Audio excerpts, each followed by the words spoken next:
All right, I'm going to go ahead and call this work session to order on AO 2021-38, authorizing,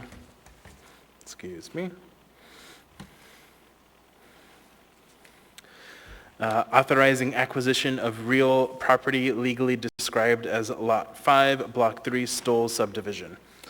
Let's go ahead and start with the roll call, please. Ms. Allard? Here. Mr. Peterson? Present.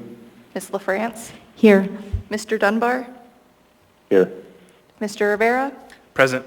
Mr. Weddleton? Here. Mr. Constant? Ms. Kennedy? Here. Mr. Perez-Verdia? And Ms. Zalatel? Here.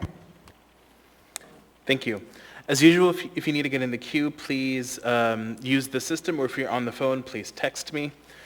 So this item was on a prior agenda, but it was postponed due to some neighbors' concerns about notice. So we are now back here again. This will be up on Tuesday, and an assembly member requested a work session on this for us to go through it before it came back to us. So with that, I'll turn it over to the administration for the presentation. Good morning, Assembly members. This is Robin Ward. I'm the Director of the Real Estate Department and Executive Director of Heritage Land Bank. Can you hear me? Yes, we can. Okay, thank you, Chair Rivera. This was an opportunity that we saw to be able to potentially create a future access to a large parcel that's currently in the HLB inventory. It was on the market for actually quite a while, maybe several years. And we started negotiating with the private landowner, and currently we are under a letter of intent to purchase for this property. We have no current plans for the property. It was our intention to just bank the property in our inventory and await a future administration for any opportunity that might come along for it. I will let you know that this is the first time, at least in my time with the municipality, that we have acquired or intended to acquire a piece of property directly from a private landowner that is on the market. Most of our additions to our HOB inventory are either land exchanges, they are deposited as foreclosed property under property tax foreclosure, or municipal entitlements. So this is the first time that we have intended to acquire a piece of property and then deposit it into the HLB inventory. So we do have a short presentation for you today.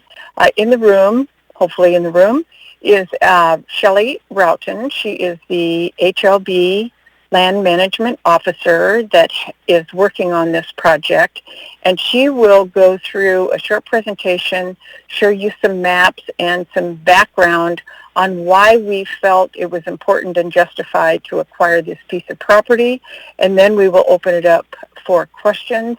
I believe that Ennis is also in the room, and she'll be able to answer some of the notice requirements in code. And then I will check with Shelley, but I believe that the property owner was also intending to be on the phone to answer any questions. So at this point, I will turn it over to Shelley. Thank you, Robin. The property owner is on the phone. He may not be able to be here for the whole time, so maybe we can get through mine, and then if you have questions for him, we can do that first. So I just started with the ordinance and basically wanted to show you the three options that are before us to gain access to HLB 2-152. We have a section line easement.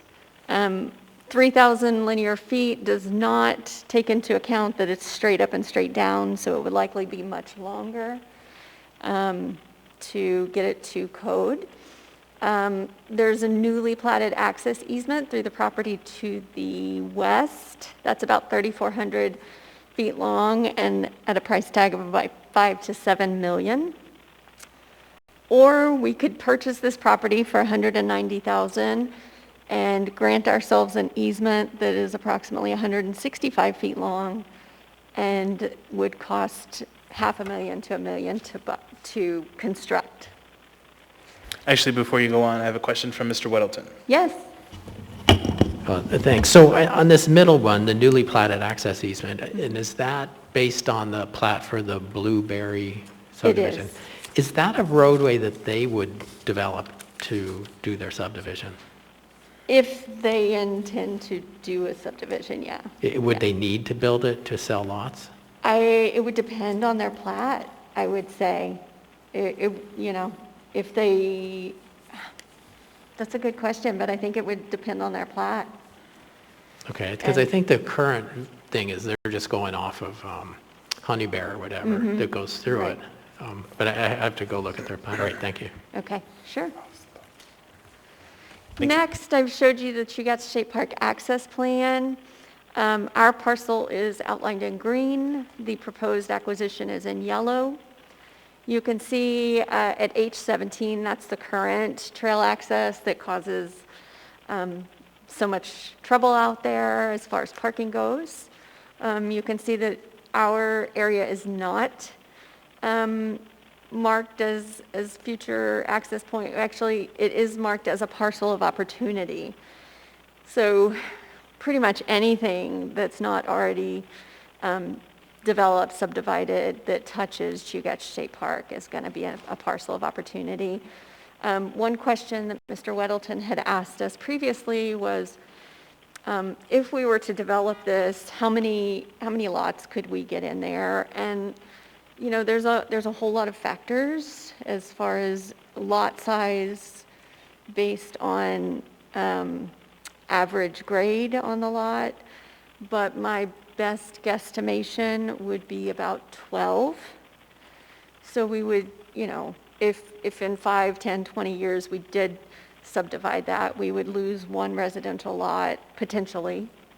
It could still be sold. The acquisition parcel could still be sold after that easement or public access was put through it. So not too much loss off the market.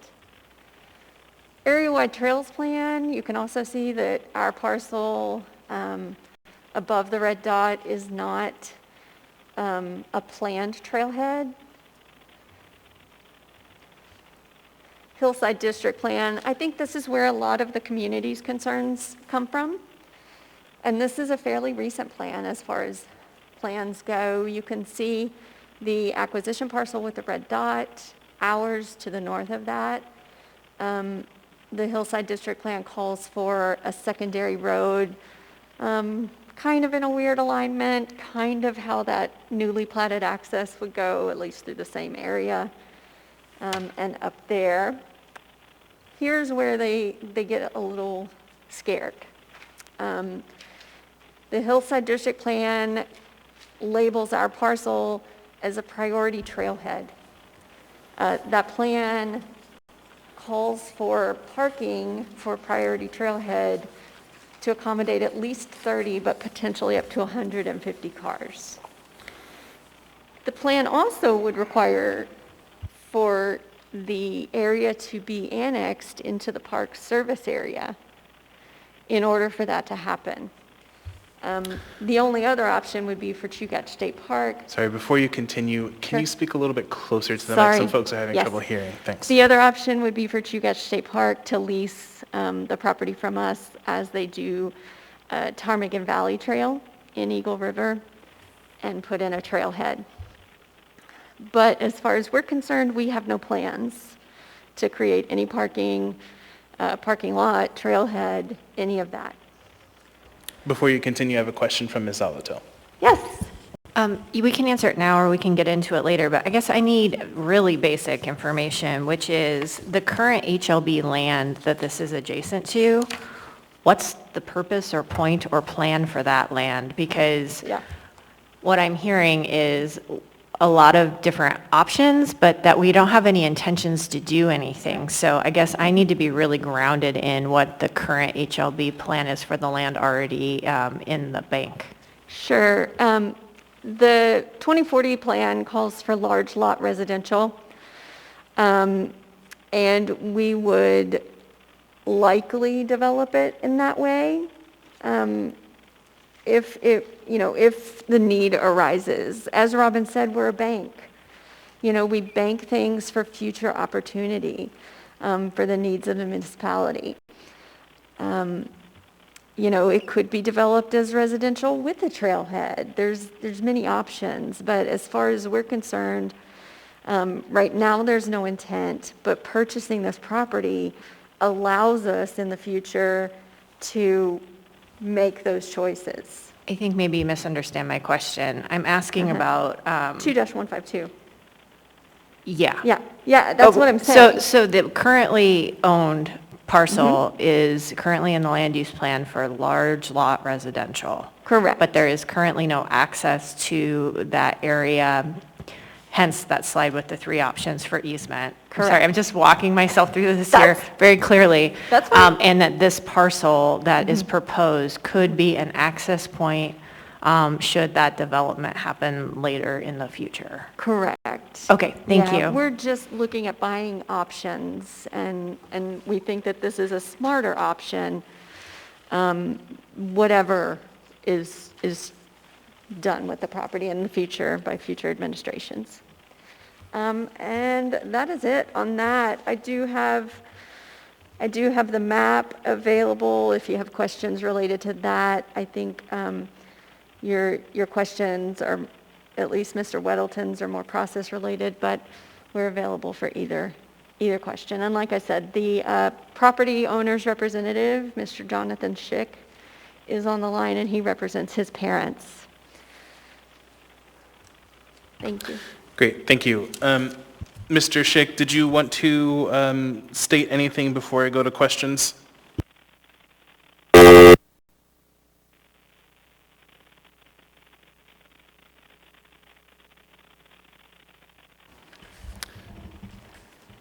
Mr. Schick?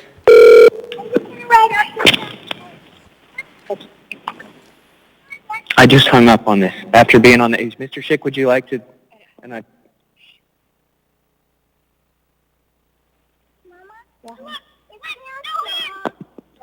But don't do no hands, Liv. The trailer bike can't do that. We're getting a little bit of background noise. Hey.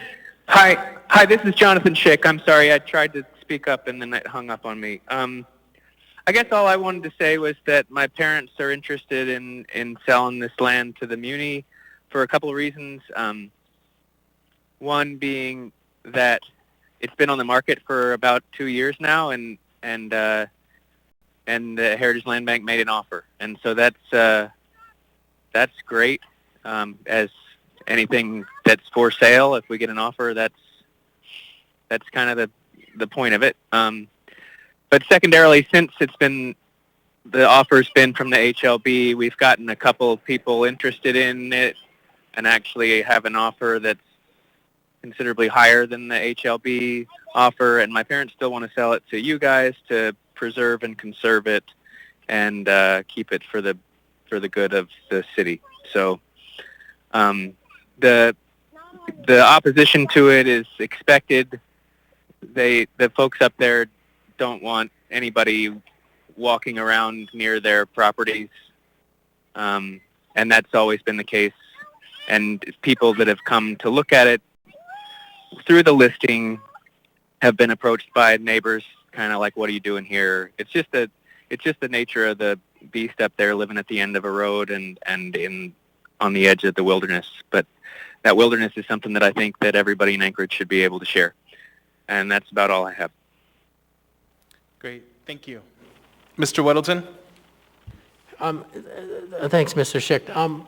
I just want to say something that is a possibility, but not certainly any certainty whatsoever. We'll get into it more in our conversation following. But, were this to be delayed a month and a half or so to go back and do process a little bit differently, would that kill the sale on your side?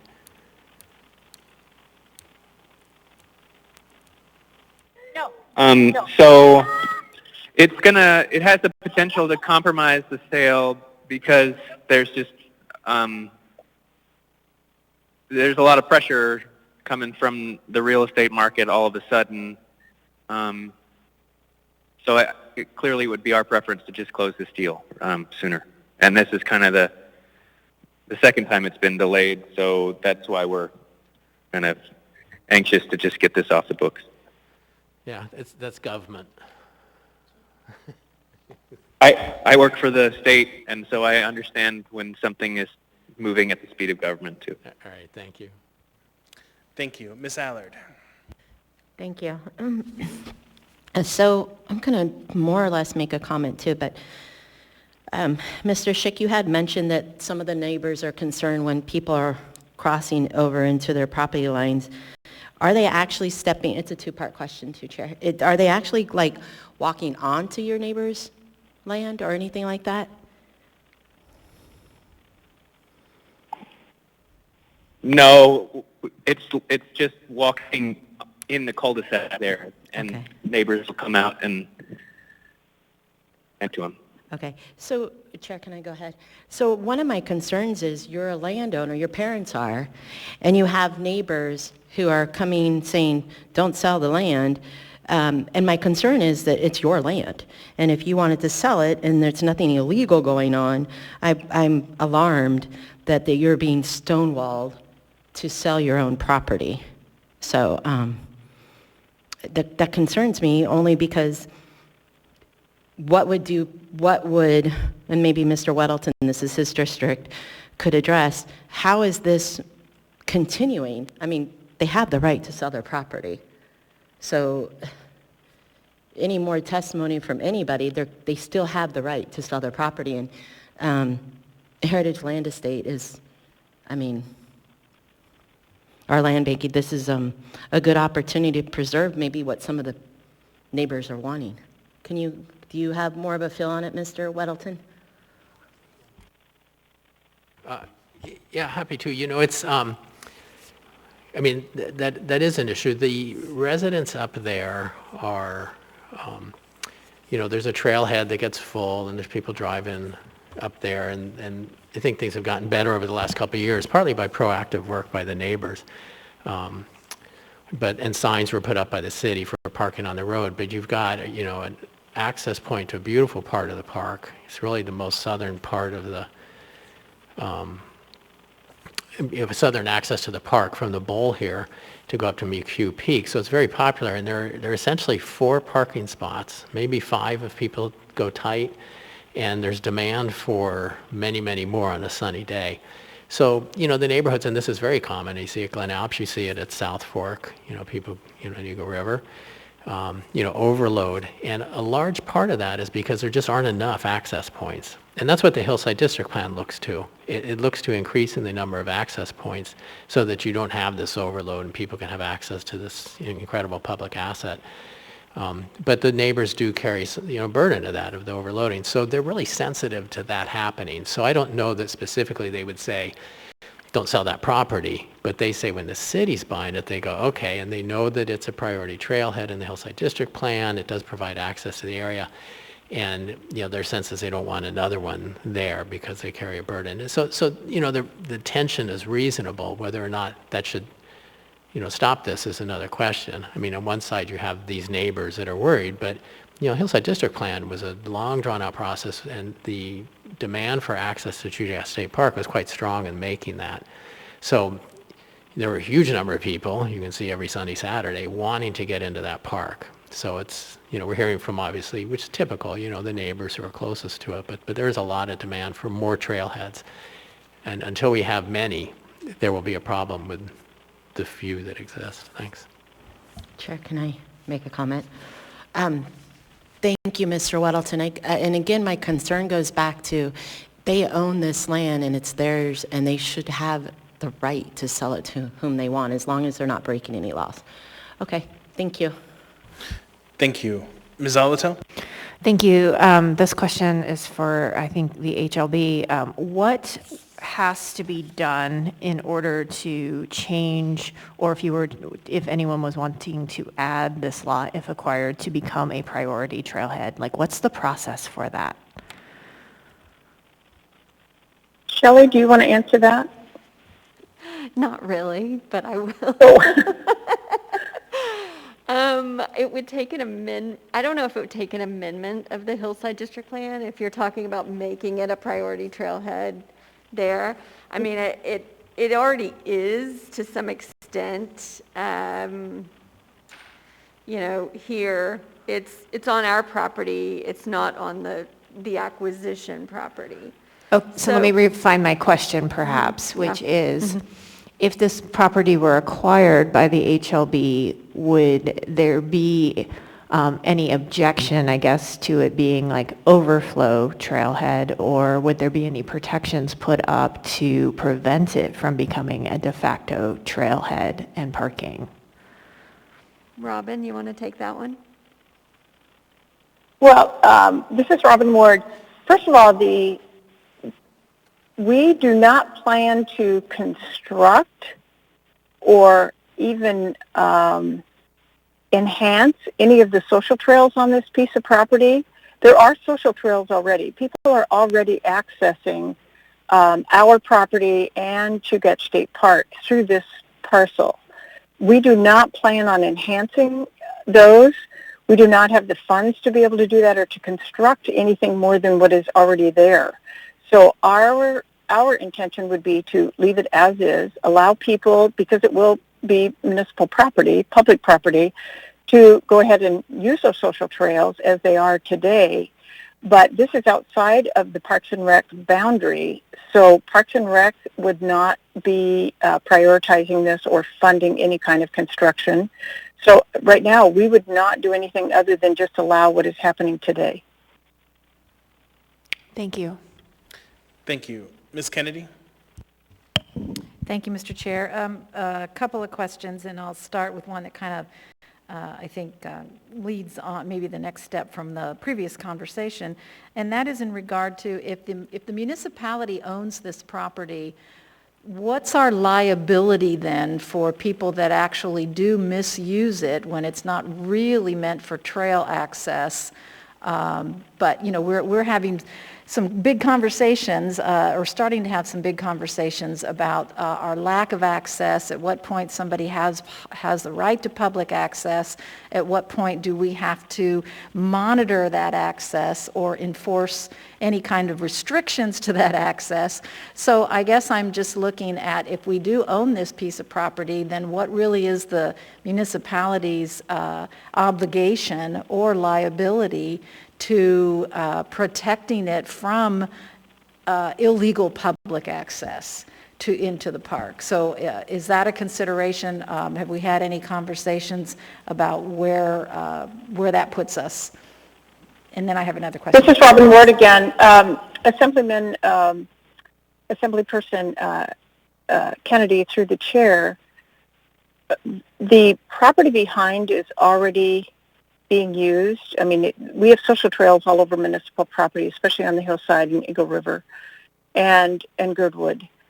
And many of those are not dedicated trail easements or improved trails, many social trails. We passively manage the thousands of acres of municipal property right now that is generally municipal property without, again, specific trails. As far as liability, I might have Dee Ennis maybe weigh in on that. Chair,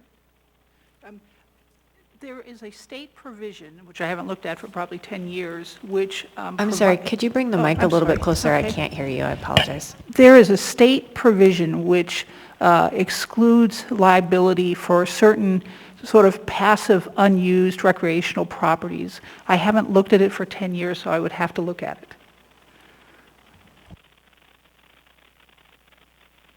Thank you. Then another question, Mr. Chair. Thank you.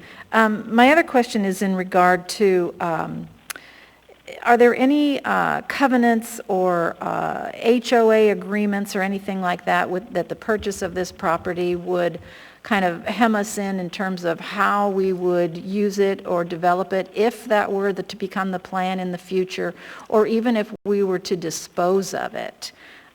So is there anything in this particular piece of property that provide some requirements to the municipality for how the property can be used in the future or whether it could be disposed of? Thank you.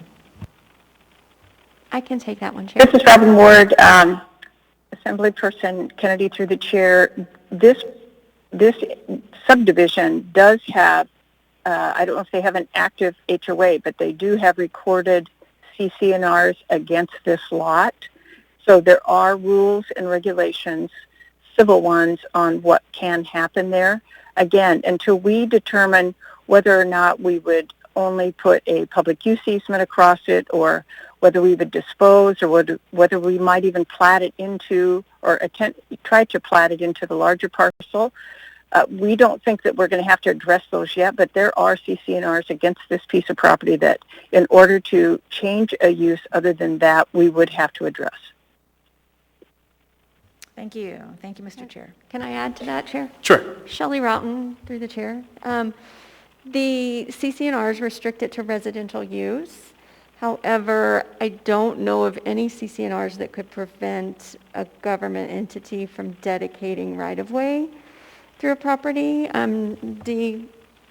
Nope, I'm getting a shaking of the head. So, there are so many options. We could give ourselves an intergovernmental permit and then turn around and sell the lot back to, residential use, or, use it in the future in that way. So I think although there are CC&Rs, I don't think that they're going to prevent us from using it constructively. Thank you. Thank you. Ms. LaVrance. Thank you, Mr. Chair. First, I just wanted to clarify that I also represent District 6, along with Mr. Weddleton, and this is in my area as well. And I also wanted to just speak a little bit to some of the concerns of the folks who live in the area. The subdivision is about 40 years old, and so there's concern that there were some concessions made already for park access, and that this sale isn't in the best interest of the residents because it could lead to a big access area, like Mr. Weddleton mentioned. I mean, there's concern about creating a flat top level sort of access, and which raises concerns about infrastructure and road maintenance. So I just wanted to mention that those, are some of the issues. Some of my questions have been addressed, but I was wondering if Shelley, you could, or Ms. Roughton, you could speak a little bit more to the Chugach State Park plan. I know one of the perceptions is that the plan for the area has been small access points. At least that's how some of the residents understand it to be, and that this could change that. And I know that from what you've mentioned, time frame, it's not known how the land will be used, and I think maybe some of that uncertainty is creating additional worry as well. But if you could speak a little more to the Chugach State Park plan and how accessing the area could fit in with this piece, I'd appreciate it. Thank you so much. Thanks, I'd be happy to. Through the chair, Ms. LaFrance, Assemblymember LaFrance. I think, a lot of the uncertainty not only comes from that and from us not having a predetermined use for our land, but because the plans themselves don't speak to each other. We've got 3 plans and 3 different, locations for that trailhead access. So I think that would definitely cause us to, if there was a trailhead access conversation down the road, I think clearly there would have to be a lot of public conversation on how that happened and what that looked like, so that we could clarify what those 3 plans do. I think the most recent one, I think, is the Chugach State Park one, but it is a technical document that is advisory, so the Hillside District Plan really, I think, would prevail over that in some ways. And we're super sympathetic. We understand. I've been in real estate for almost 20 years. Robin's, I'm not going to say how long she's been in it. But all real estate is local to some extent, and we get that it creates some uncertainty and some discomfort for the people most closely related to it. But I probably tell people this 20 times a day. It's my job to look at HLB land for the good of every citizen in Anchorage, and to look at potential acquisitions or actions to increase either the financial value of municipal land or the utility value of municipal land. And this absolutely adds probably to both of those. So we're sympathetic, for sure. May I follow up? Thank you, Mr. Chair. And one other question that has come up, and thank you for that, Mr. Houghton, is regarding the funds used to buy the property. And there's also a perception that taxpayer dollars are used for these purchases. Would you speak to the fund source and the relationship maybe between HLB and the muni? One question I received was, if muni funds, general government, aren't used, why is the Assembly approving? Thanks. Sure. Thank you, through the chair. HLB is not taxpayer supported. We're a self-sustaining agency. All of our money goes into our HLB fund, and we have to figure it out from there. I'd love it if you wanted to give us money, but that's not how it's set up. So, we are a division of the real estate department, and, code places us under, the purview of the Assembly. And so while it's not tax dollars, it is muni dollars. And, we will have the initial acquisition cost. We will have HOA fees to help with the snow plowing and things like that. But management costs will be next to nothing. And like Robin said, very passive management. So not a big tax on our fund right now. Thank you. Thank you, Mr. Chair. Thank you. Mr. Weddleton? Well, thanks. So I have a few, if I could. There are others in the queue, or? There's one more person. Okay. You can stop me if I go too long. One, Shelley, you said there's 3 plans. What are the 3 plans? Chugach State Park Plan, Hillside District Plan, and the area-wide trails plan, which I think is up to be updated soon. Okay, I think, I'm certain that the hillside part of that old trails plan was replaced by the hillside district plan, so I don't know that should be considered relevant. Okay. One thought on Crystal's point, and I think the liability issue is always important on these things, but don't forget that we have 40 acres there that we've had for years that carry the same liability, and that is in fact where the the conceptual trailhead location would be in the hillside district plan. But I want to get to the process, and I went through the code carefully, and I read some of the stuff that was worded, sent out, but largely what Scott Pexton has sent many of us, and he lives there. He was chair of the community council for many years, so has a good sense of but he doesn't live in this particular neighborhood, so he gave a lot of credence to what he said. I just went through the code carefully, and it's obviously can be interpreted, but the purchase alone, the way I read the code, only needs Assembly and Mayor approval. Going through the section of code on Heritage Land Bank, an amendment to the plan requires a 45-day notice of a Heritage Land Bank Advisory Committee meeting. And the code mostly speaks to the annual work program and the process for that. But because the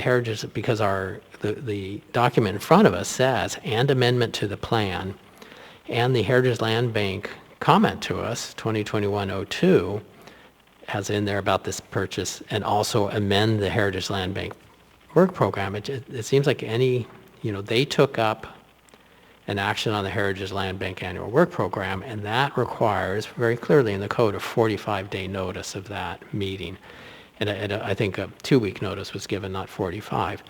So if we are I think the purchase doesn't require that long of a notice. If anything, we don't really even need to go to the advisory committee. If we amend the plan, we do, and that takes 45-day notice. So the question is, do we need to amend the plan to purchase land? And there's nothing in the code that says a purchase must be in the plan. I haven't gone back to look at the plan to see if the plan says it has to be in there. But I think we have a couple routes. Is one, if we are required to amend the plan to do a purchase, we need to hold up and do a 45-day notice for a Heritage Land Bank Advisory Committee meeting to deal with this again, and then have it come back to us.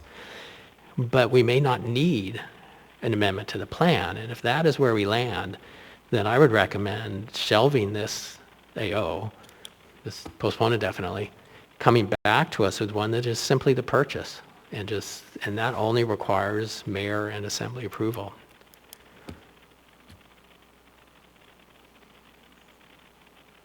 I look forward to professional analysis of all that. Chair? This is Deanna's.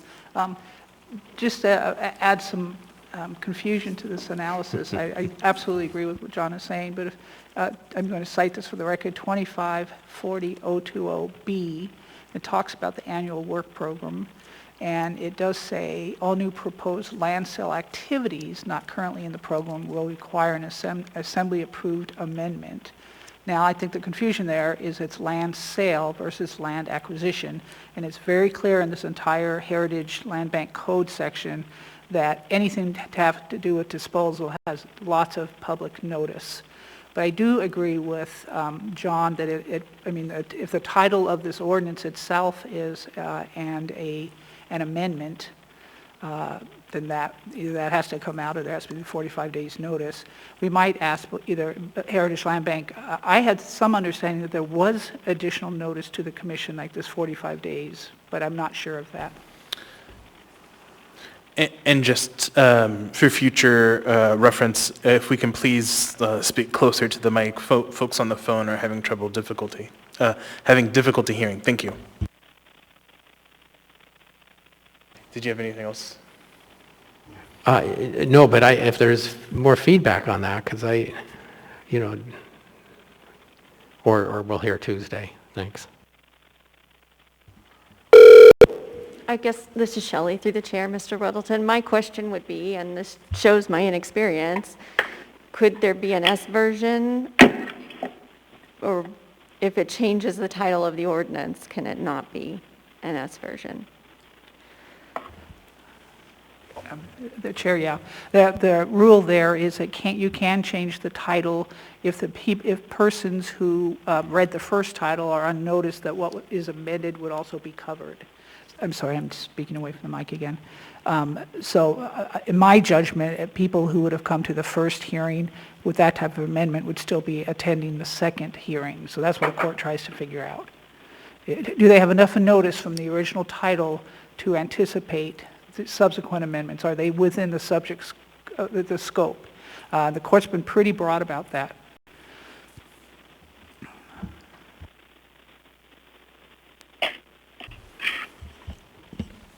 Anything else? Well, I suppose to Shelley and Robin, perhaps that would be the thing to do, is do an S version and just pull out everything related to amending the plan, and it makes it much cleaner. I would double check, and I will, and look at the 5-year and 1-year work plan, and if it says there that purchases have to be in the plan, then we'll be 45 days. Thanks. Thank you. Ms. Allard. Thank you. So this is actually directed towards Ms. LaFrance.